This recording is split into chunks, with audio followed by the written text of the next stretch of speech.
가르쳤다.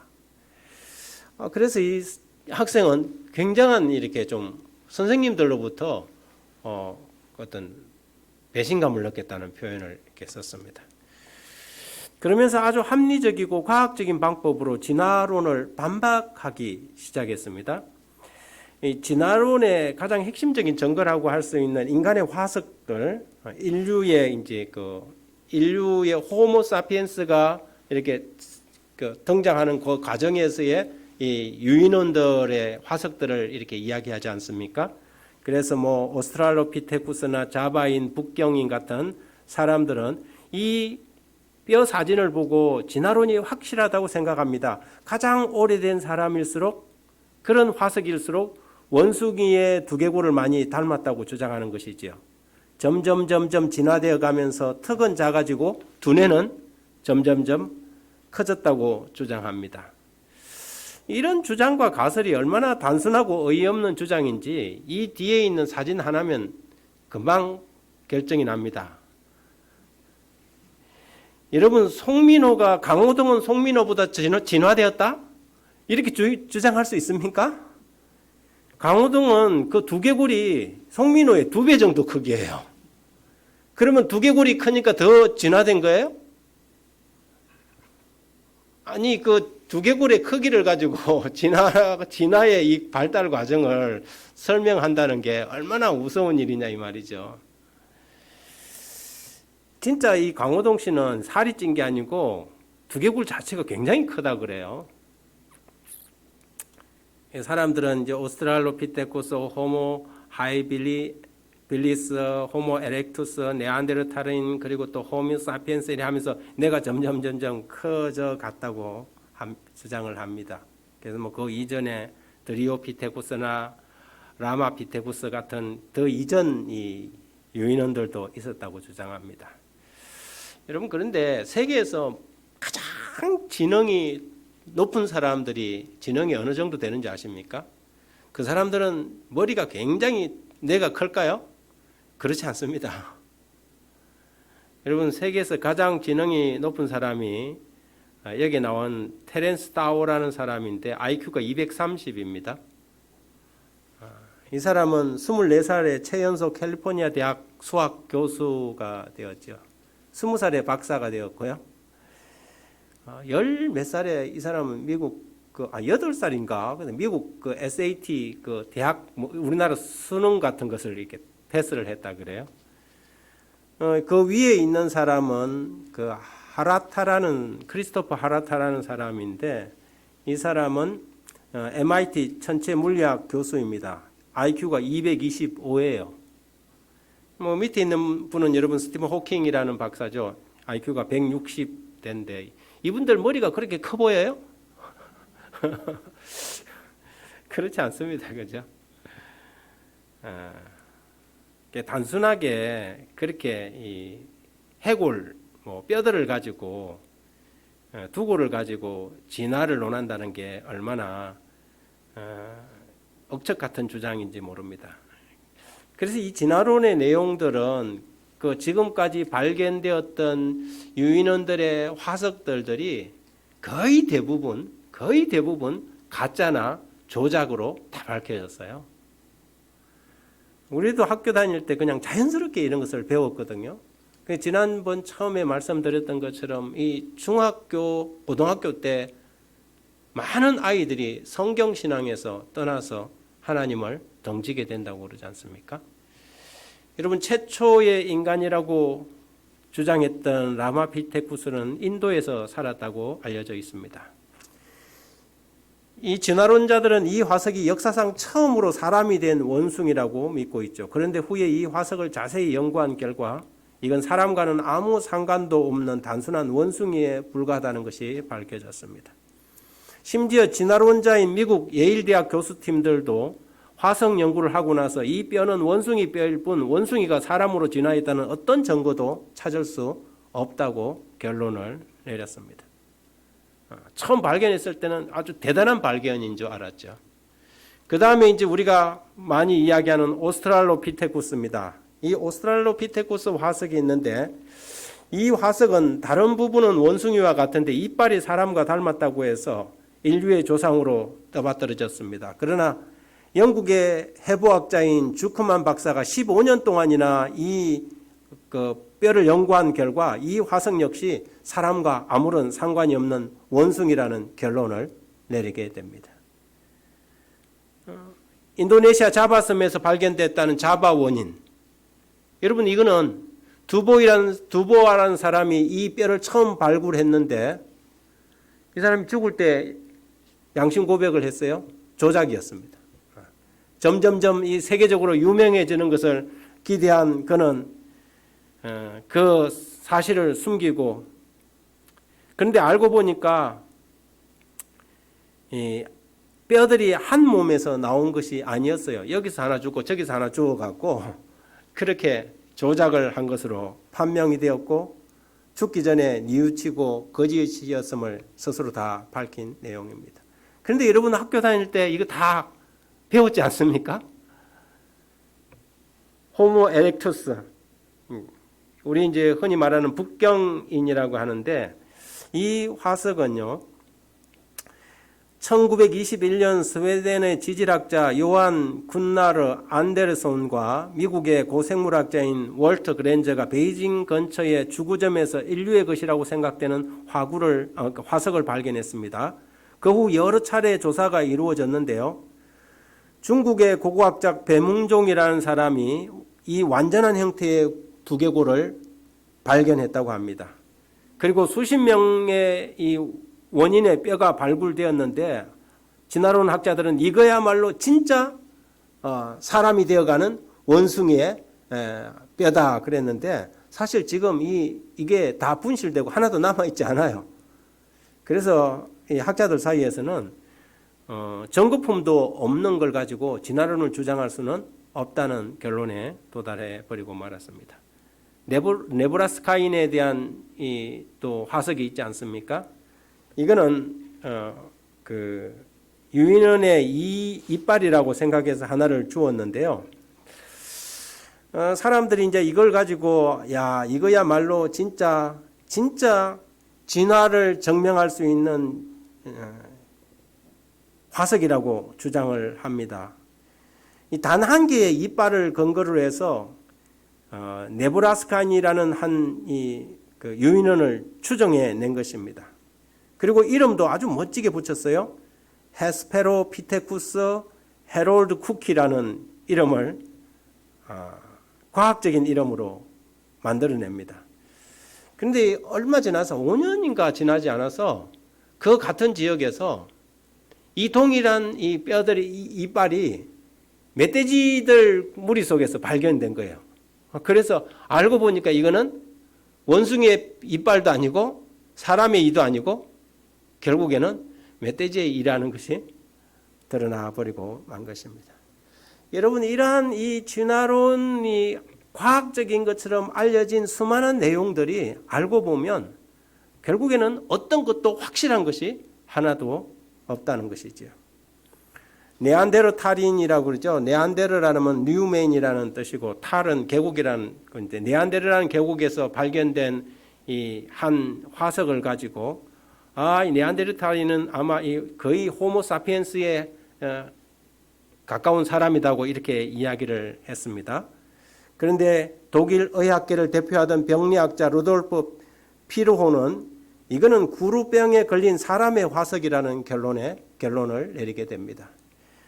여러분, 이렇게 인류의 화석에 대한 내용들이 어떤 것도 확실한 과학적 증거와 사실을 가지고 기반해서 주장하는 것이 없다는 것이 오늘날 진화론 학자들의 가장 큰 어려움이죠. 그러면서 지난번에 말씀드렸던 것처럼 그럼 왜 이렇게 중간 화석이 발견되지 않는가? 파충류가 점점점 진화되어서 새가 되었다면 날개가 반쯤 만들어진 그 중간 화석들도 좀 나와야 되지 않는가 말이죠. 그러나 그 어디에도 이런 화석은 존재하지 않는다는 것입니다. 아메바가 간략하게 그들이 주장하는 바를 생각해 보면 사람이든 동물이든 아메바라는 한 조상을 가지고 있다는 주장입니다. 아메바에서 간단한 생물이 생겨나고 좀 더 발전해서 고등동물이 되고 더 발전해서 사람이 된다는 이론인데, 이 이론이 사실인지 알아보려면 변화되어 가는 중간 과정의 화석들이 반드시 우리 주변에서 발견되어야 하거든요. 그런데 그런 것은 세상에 어디에도 나와 있지 않다는 것입니다. 그래서 이 진화론의 연속적 중간 단계 화석의 증거가 없는 것이 진화론이 가지고 있는 가장 큰 어려움입니다. 도마뱀이 어느 날 날아다니는 새가 되었다면 그것을 뒷받침해 주기 위해서 중간 모습의 생물 화석이 발견되어야 하지만 그런 새도 그런 도마뱀도 없습니다. 새는 새고 도마뱀은 도마뱀인 것이죠. 한때 1938년입니까? 인도양에서 약 4억 1천만 년 전 고대 물고기 실리컨스라는 것을 발견했다고 한참 이 진화론 학자들이 대단한 발견인 것처럼 떠벌렸습니다. 왜냐하면 고기가 지느러미 아니고 다리가 있어요. 이거 봐라, 이거야말로 진짜 진화의 모습이지 않느냐. 그리고 중간 단계의 화석이 발견된 거예요. 그런데 좋아하는 시간이 얼마 지나지 않았어요. 이게 4억 1천만 년 전 고대 물고기가 아니라 지금 생존하고 있는 물고기라는 사실이 밝혀진 거예요.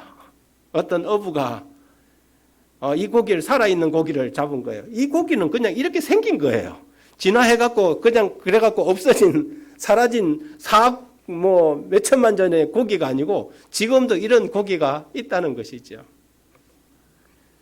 7천만 년 전에 이미 사라졌어야 하는 고대 어종 실리컨스가 지금도 심해의 100m 혹은 150m 아래 바다에서 살고 있어서 종종 어부들이 이 고기를 건져 올린다는 것입니다.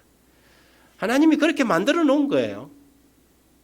그런데 사람들은 이런 화석 하나를 가지고 이렇게 또 저렇게 변해갔을 것이라고 자꾸 추정을 하는 것입니다. 여러분, 흔히 이제 지구의 나이를 이야기할 때 과학자들은 46억 년 전, 이렇게 46억 년 전 이렇게 이야기를 하지 않습니까? 그러면서 이제 그들이 사용하고 있는 게 방사성 동위원소에 의한 연대 측정법을 사용하고 있습니다. 근데 이것도요, 참 재밌는 결과가 나왔어요. 그게 뭐냐면, 이게 진화론을 설명하려면 이게 몇백 년 되고 몇천 년 됐다 하면 이게 진화론 설명이 안 되잖아요.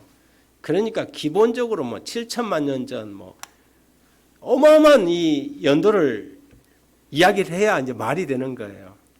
그런데 이 방사성 동위 원소에 의한 연대 측정법을 가지고 살아있는 달팽이 껍질을 측정해 보니까 살아있는 달팽이 껍질을 떼내서 그 방법으로 나이를 재보니까 2300살이 나왔어요.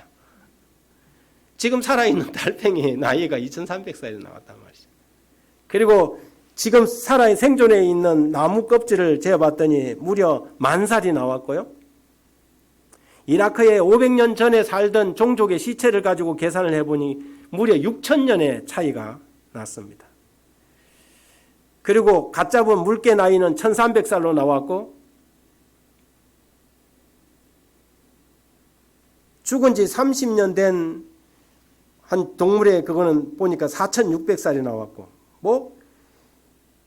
그래서 이분들 주장이 뭐냐면 나이를 알고 있는 암석은 이 방사성 동위원소의 측정법으로 측정할 수 없다는 거예요. 그리고 나이를 모르는 암석은 적용 가능하다는 거죠. 이게 한마디로 뭐예요? 현재 있고 살아있는 것은 이 방법으로 하면 안 된다 이거죠. 얼만큼 뭘 해야 되냐면 몇천만 년 전 걸 측정하는 방법이라 이 말이죠. 그러니까 이걸 갖다가 우리가 얼만큼 신뢰할 수 있느냐 말이죠. 그래서 지구의 나이를 그렇게 이야기하는 것이 바람직할까? 여러분도 잘 아시다시피 재림교회 학자들은 젊은 지구론을 주장을 합니다. 많은 대부분의 학자들이 그렇게 주장하죠. 지금은 일반 이 복음주의 개신교 계열도 이제는 아주 오래된 지구론, 그리고 제가 첫날 이야기했던 유실론적 진화론까지 이렇게 받아들이고 있는 그런 추세 속에 있습니다. 더 재밌는 화석이 발견됐어요. 백악기, 즉 1억 만년 전 그 지층에서 뭐가 나왔냐면 손바닥 화석이 나왔어요. 이 말대로라면 1억 만년 전에 인류가 뭐 했다는 거예요? 생존했어야 된다는 것이죠. 1억 만년 전에 손바닥 화석이 나왔고 심지어 뭐가 나왔냐면 손가락 화석이 나왔어요. 사람 손가락하고 똑같잖아요. 그런데 이게 뭐냐면 백악기 시대의 지층에서 발견되었다는 거예요. 그러면 1억 만년 전에 인류가 그때부터 있었다는 이야기가 되지 않습니까? 우리는 그래서 그 측정 방식을 믿기가, 받아들이기가, 신뢰하기가 어렵다는 겁니다. 더 재미있는 화석 하나 있어요. 미국 텍사스 지방에서 발견된 백악기 사암층에서 나온 철제 망치는 진화론 학자들을 기절하게 만들었습니다. 추정 연대가 적어도 6,500만 년 전이나 1억 4천만 년 전으로 추정되는데 그 시대에 철제 도끼를 사용한 인류가 있었다는 반정이에요? 그러면 그 당시 때 그런 사람이 살았거나 아니면 측정 방법이 잘못됐거나 둘 중에 하나라는 거죠. 어떤 게 믿기가 쉬울 것 같아요? 측정 방법에 문제가 있다는 것입니다. 많은 사람들은 또 이 진화의 증거로 올챙이가 개구리가 되는 것을 이야기를 합니다. 올챙이가 변해서 개구리가 된다고 해서 다른 모든 생물들 또한 다른 무언가가 진화해서 지금의 모습이 되었다고 주장하는 것은 상당히 억지라고 할 수 있겠죠. 만일 올챙이가 개구리가 되는 것이 진화의 하나의 증거라면 그러면 다음부터 개구리는 개구리를 낳아야죠. 그렇지 않습니까? 왜 도로 올챙이 알을 넣고 올챙이가 되게 하느냐 말이에요. 하나님께서 그렇게 이 동물은 개구리는 그렇게 과정을 겪도록 하나님께서 만들어 놓으신 건데 그걸 보고 사람의 그 창조주를 인정하지 않는 마음에 하나님을 인정하지 않으려고 하니까 사람을 진화의 과정을 통해서 발전되었다 그렇게 이야기를 하는 것입니다. 그래서 우리는 공통의 조상인가 아니면 공통의 디자이너인가 하는 고민을 좀 하게 되는 것입니다. 완전하고 완벽하신 디자이너이신 하나님께서 이 세상의 모든 것을 각각 종류대로 창조하셨다고 우리는 믿습니다. 그런데 진화론 학자들은 그렇지 않다. 모든 것의 처음은 사실은 단백질 덩어리였고 거기서 아메바가 돼서 어떤 개구리가 되고 뭐 나중에는 뭐 새가 되고 뭐가 되고 해서 지금 최고의 영장인 인간이 되었다고 그렇게 주장하는 것입니다. 저는 아무리 그렇게 믿고 싶어도 너무 힘들어요. 믿을 수가 없어요. 여러분 인간과 침팬지 사이의 DNA가 뭐 사람들은 1%의 뭐 차이만 있다 이렇게 주장을 하지만 사실은 그렇지 않습니다. 그 유사성이 81% 이하라고 이야기합니다. 2012년 제프리 톰킨슨 박사와 제리 버그만 박사는 인간과 침팬지의 DNA를 비교하고 논문을 발표했습니다. 그리고 지금까지 해왔던 그 신화가 얼마나 잘못된 것인지를 보여줬습니다. 미리 선별된 DNA 분야가 아닌 모든 DNA를 고려한다면 침팬지와 인간의 DNA 차이는 무려 30% 이상의 차이가 난다는 거예요. 1% 차이가만 나도 그 내용이 이 성경책 50권 이상의 이 엄청난 이 차이가 나는데 무려 거의 30% 이상의 차이가 난다고 했습니다. 비슷한 유전자만 비교했을 때 뭐 1%지 어떤 유전자는 침팬지에는 있지만 사람에게는 없고 사람에게는 있지만 침팬지에게 없는 것들도 있거든요. 그런 것들을 종합적으로 하면 이거는 엄청난 차이가 있다는 거예요. 그래서 침팬지가 사람이 될 가능성은 확률적으로 거의 없다는 것입니다. 인터넷에 한 유머로 그런 이야기가 나왔어요. 인류학 기말고사 시간이었는데 시험 감독으로 들어온 교수님이 칠판에 인간이 원숭이로부터 진화되었음을 언어학적인 측면에서 논하라 하고 학생들에게 딱 적어줬어요. 그랬더니 한 학생이 가만히 있더니 주저없이 답안을 이렇게 써내려가고 교실을 나갔어요. 그 답안지에 보니까 이렇게 써 있었어요. 우리는 흔히 남자들이 슬그머니 자취를 감출 때 꽁무니를 뺀다 하고 여자들이 아양을 떨 때 꼬리 친다고 한다. 이것을 미루어 볼 때 인간은 원래 원숭이에서 진화된 것이 맞는 것 같다. 그러면서 이제 꼬리뼈 이야기를 한 거예요. 여러분 꼬리뼈가 있습니까? 이게 이제 흔히 말해서 흔적기관이라 그래요. 흔적기관이라 그러는데 사람의 몸속에는 약 180여 개의 흔적기관이라고 하는 게 있어서 동물 때는 필요했는데 사람이 되고 보니까 필요 없다. 그 중에 하나가 뭐라는 거예요? 꼬리뼈라는 거예요. 또 맹장 같은 거. 맹장 떼내도 아무 상관없는데 옛날에는 초식동물일 때는 이것이 필요했었는데 이제는 맹장이 필요 없다는 주장을 합니다. 그런데 여러분 의학이 발달하면 발달할수록 과거에 우리가 그렇게 배우고 단순히 들었던 이야기가 얼마나 무지한 이야기인지 점점 밝혀지고 있어요. 예. 맹장이 얼마나 사람 몸에 중요한데요. 갑상선도 마찬가지예요.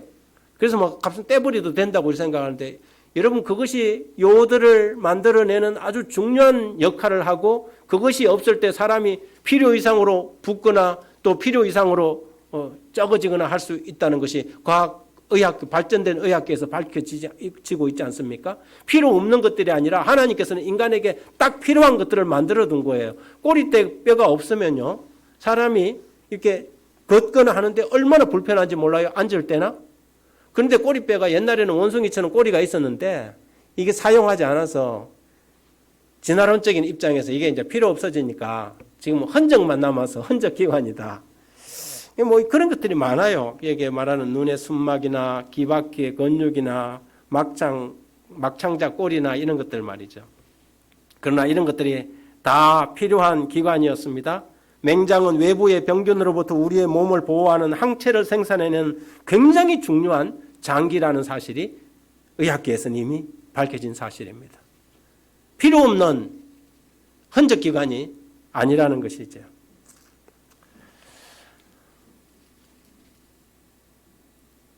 결론적으로 하나님은 쓸모없는 부분을 한 가지도 만들지 않았습니다. 동물은 동물로서 식물은 식물로서 나름대로 잘 살아갈 수 있도록 처음부터 하나님은 완벽하게 만드는 것이지요. 우리 중학교 생물책이었습니까? 제일 먼저 진화론 배울 때 용불용설 라마르크의 기린의 목이 왜 길어졌나? 자꾸 사용하다 보니까 길어졌다 이거죠. 하나님께서 처음 기린의 목을 길게 만드셨을까요? 아니면 기린의 목이 원래는 짧았는데 자꾸 하다 보니까 길어졌을까요? 여러분, 과학이 과학을 때려버려요. 과학이 과학을. 하나님은 기린이 자꾸 목을 길게 하고 위에 있는 걸 따먹으려 하다 보니까 목이 길어진 게 아니고 위에 있는 걸 잘 따먹으라고 그렇게 길게 만들어 놓은 거예요. 여러분 뭐 이런 이야기 많이 들었지 않습니까? 사람이 자꾸 오른손을 이렇게 쓰다 보니까 왼손이 자꾸 퇴화되고 오른손 기능이 강화됐다. 그렇게 이야기를 합니다. 들을 때 보면 그럴듯해요. 그럴듯합니다. 그리고 우리가 병원에 가 있다가 안 쓰고 나오면 처음에 어떻게 돼요? 굳어갖고 잘 안 써지잖아요. 그러니까 설명이 아주 잘 되는 것 같아요. 그러나 이 용불용설하고 몇십 년 후에 독일의 바이스만이라는 학자가 새로운 학설을 내놓게 되는데 이 학설은 후천적으로 얻게 된 특성은 유전되지 않는다는 학설을 내놓습니다. 그래서 이 사람이 그것을 증명하기 위해서 쥐를 갖다가 꼬리를 잘랐어요. 꼬리를 잘라갖고 꼬리를 안 쓰게 한 거죠. 그리고 새끼를 낳아보니까 꼬리가 나왔어요. 그래서 또 잘랐어요. 무려 20대에 걸쳐서 꼬리를 한번 잘라봤어요. 그랬더니 계속해서 꼬리 달린 쥐가 나와요. 신빙성이 없는 걸로 결론난 가설적 진화론이죠. 여러분 확률로 볼 때 진화론이 얼만큼 믿을 수 있는가? 유전인자와 단백질이 저절로 생겨나서 생명이 만들어졌다고 진화론 학자들은 주장합니다. 왜냐하면 그 처음을 설명할 수가 없으니까. 우리는 처음을 명확하게 가지고 있잖아요. 하나님께서 만드셨다. 창조주 하나님께서 창조하셨다고. 이 사람들은 단백질이 저절로 만들어질 가능성이 10의 130성, 마이너스 130성이다 그래요. 분자가 1이고 밑에 동글뱅이가 130개가 붙는 만큼의 숫자인 거죠. 그런데 이 세포 하나가 우연히 만들어질 확률은 10의 마이너스 16만 7,625성이라 그래요. 10분의 1이 아니고 동글뱅이가 16만 7,625개가 이렇게 붙어야 돼요. 뭐 확률이니까 가능성은 있지요. 그러나 과학자들은 10의 마이너스 50성 이하는 일어날 가능성이 없다고 결론을 내립니다. 그 확률로서 숫자로서는 오케이 가능성이 있어요.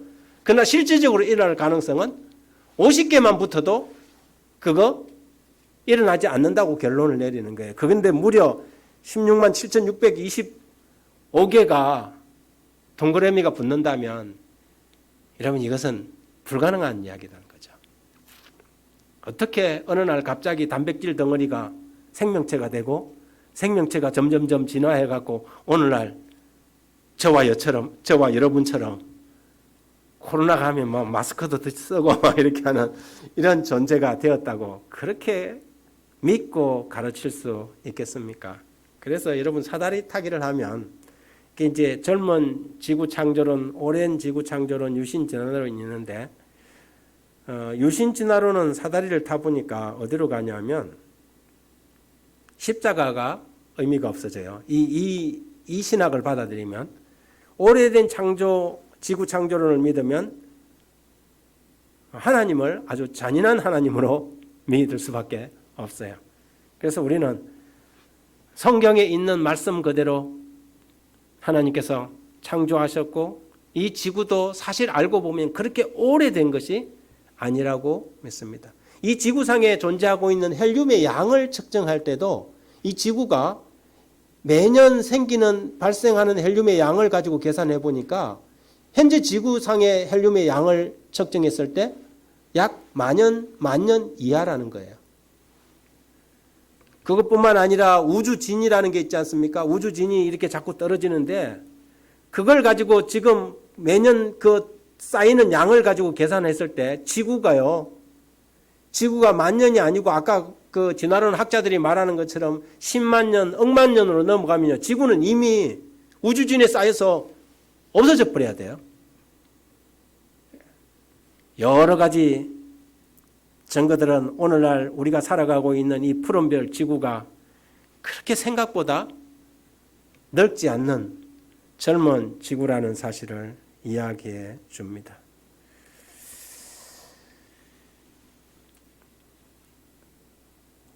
그래서 우리는 이사야 40장 26절에 너희는 눈을 높이 들어 누가 이 모든 것을 창조하였나 보라.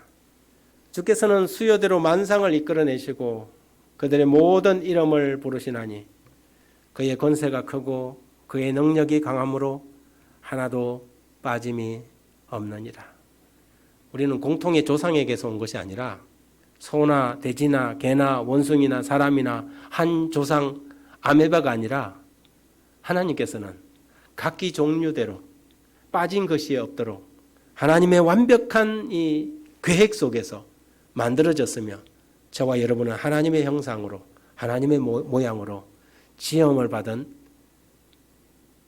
하나님의 소중하고 귀중한 창조물들이라는 사실을 감사해야 합니다. 오늘날 젊은이들이 특히 학생들이 이 진화론에 물들어서 하나님을 믿는 신앙과 종교에서 계속해서 돌아서고 있는 이때에 우리가 이러한 이 사실들을 우리 젊은이들에게, 우리의 자녀들에게 바르게 이해시키고 주시시켜서 창조주 하나님을 믿는 신앙에서 돌아서지 않도록 함께 노력해야 될 것이라고 생각합니다. 감사합니다.